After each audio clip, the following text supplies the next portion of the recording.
और दोस्तों जैसा कि आपको पता है कि हम कोशिश करते हैं कि लगभग हर वैकेंसी आपके सामने हम रखें और उसी कार्यक्रम में आज एक और नई वैकेंसी आई है। बहुत दिनों से वैकेंसी का इंतज़ार था, क्योंकि आदर्श आचार संहिता के कारण कई वैकेंसी रुकी हुई थी। तो आप अभी इस पोर्टल पर देखेंगे नगरीय विकास एवं आवास विभाग, ये आपको पोर्टल दिखेगा और इस पोर्टल में ये न्यूज़ अपडेट में आ रहा विज्ञापन दिव्यांगजनों के रिक्त पदों की पूर्ति के संबंध में। आपको कुछ नहीं करना, बस उस पर आपको क्लिक करना है। तो आप जैसे आप उस पर क्लिक करेंगे, ये आ रहा है, इस पर आप क्लिक करेंगे तो आपके सामने ये ओपन हो जाएगा। तो इसको भी हम देख लेते हैं कि क्या मांगा गया है। संचालनालय नगरीय प्रशासन एवं विकास मध्य प्रदेश भोपाल 7/6/2024 का विज्ञापन है।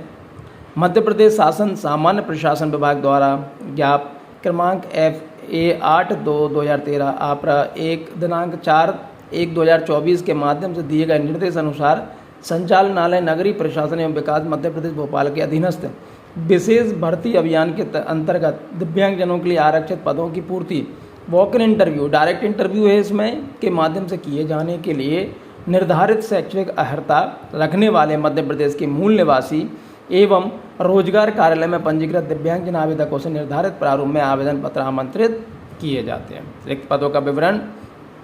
कार्यालय का नाम है संभागीय कार्यालय नगरीय प्रशासन एवं विकास मंत्रालय। पद का नाम है भृत्य। भृत्य मतलब हमें जिसको अपनी आम बोलचाल भाषा में चपरासी कह सकते हैं।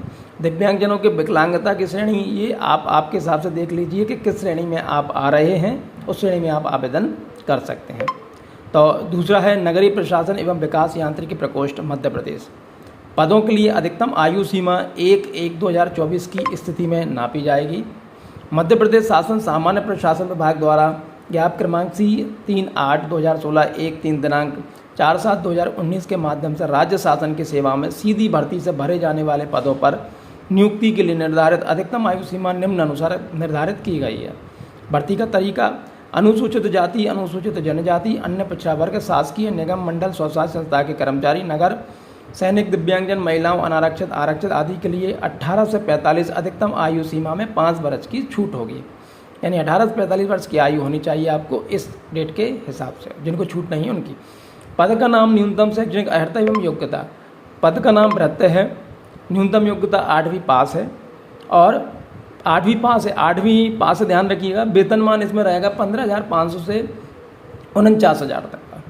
भृत्य चतुर्थ श्रेणी के लिए मध्य प्रदेश शासन सामान्य प्रशासन विभाग के ज्ञापन क्रमांक C 3/13/2019 3/1 दिनांक 12/12/19 द्वारा परिवीक्षी अवधि में उस पद के वेतनमान के न्यूनतम का प्रथम वर्ष में 70%, द्वितीय वर्ष में 80%, तृतीय वर्ष 90% राशि स्टाइपेंड के रूप में दी होगी।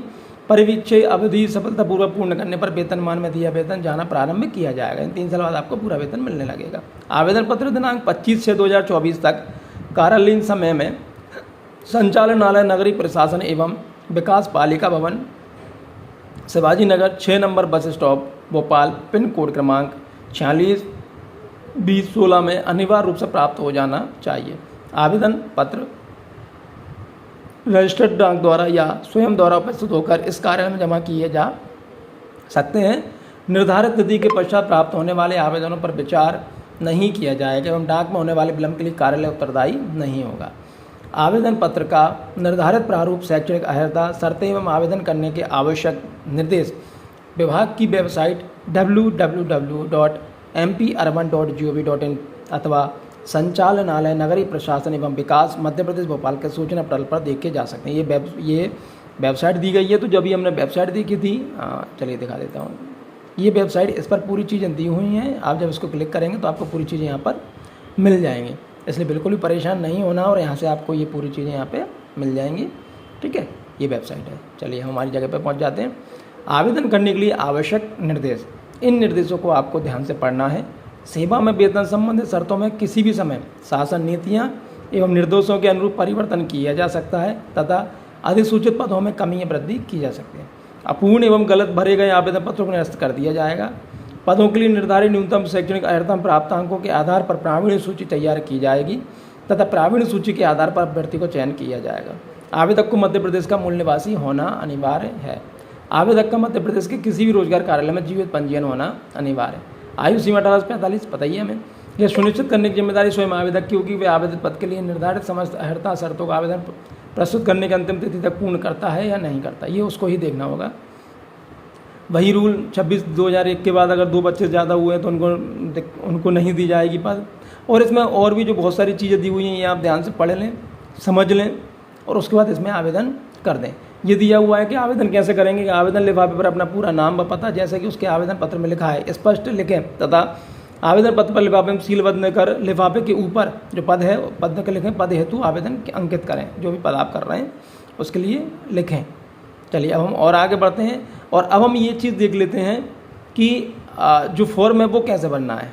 ठीक है, ये आप ध्यान से पढ़ लीजिए। ये जो भी नोटिफिकेशन हो जिस भी जॉब के लिए जब आप आवेदन करें तो उसमें जो नियम कायदे कानून दिए हो उनको ध्यान से आपको पढ़ना चाहिए।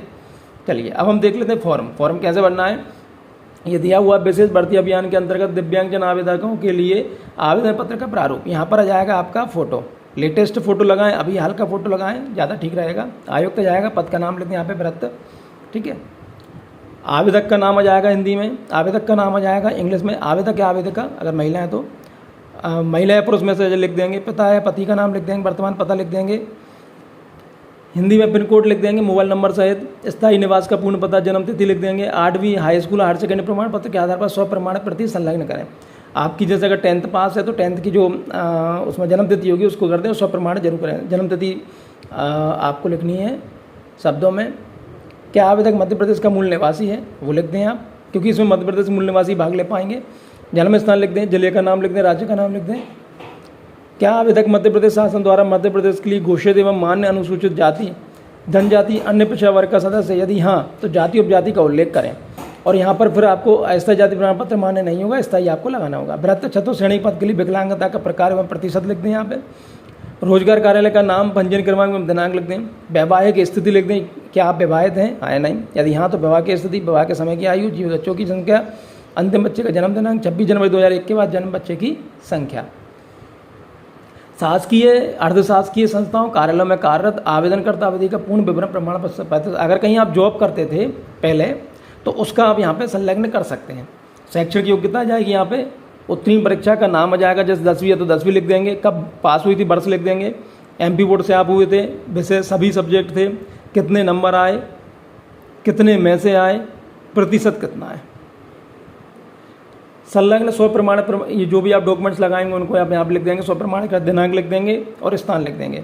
यहाँ पे आप अपना नाम लिख देंगे और पूरा हस्ताक्षर कर देंगे, पूरा नाम लिख देंगे। ये आपकी तरफ से घोषणा हो जाएगी कि मैं आपका नाम, पुत्री आपके पिताजी का नाम या पति का नाम, ठीक है।